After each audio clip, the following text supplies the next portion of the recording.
Myanmar থেকে শরণার্থী হিসেবে বাংলাদেশে আসা রোহিঙ্গাদের জন্য সংস্থাগুলোর কাছে আর্থিক সহায়তা চেয়েছে জাতিসংঘের আন্তর্জাতিক খাদ্য সহায়তা বিষয়ক অঙ্গ সংস্থা WFP। তহবিলে টান পড়ায় বাধ্য হয়ে রোহিঙ্গাদের খাদ্য সহায়তা কাটছাঁটের পরিকল্পনা করছে জাতিসংঘ।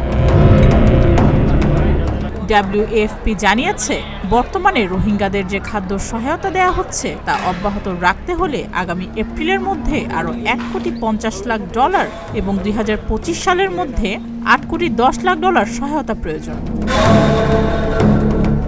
WFPর কর্মকর্তারা জানিয়েছেন, যদি শীঘ্রই সহায়তা না মিলে তাহলে তহবিল সংকটের কারণে মাথাপিছু সহায়তা $6 নামিয়ে আনতে বাধ্য হবে জাতিসংঘ। বিষয়টি জানিয়েই ইতোমধ্যে বাংলাদেশের সরকারকে চিঠিও দিয়েছে WFP। রোহিঙ্গাদের এতদিন খাদ্য সহায়তা দিয়ে এসেছে বাংলাদেশের সরকার, পরে একসময় এই দায়িত্ব নেয় জাতিসংঘ। বাংলাদেশের শরণার্থী শিবিরের রোহিঙ্গাদের সবাই জাতিসংঘের WFP থেকে খাদ্য সহায়তা পেয়ে থাকেন। WFPর তহবিলের 80% আসত যুক্তরাষ্ট্রের বিদেশি সহায়তা প্রদান সংস্থা USAID থেকে।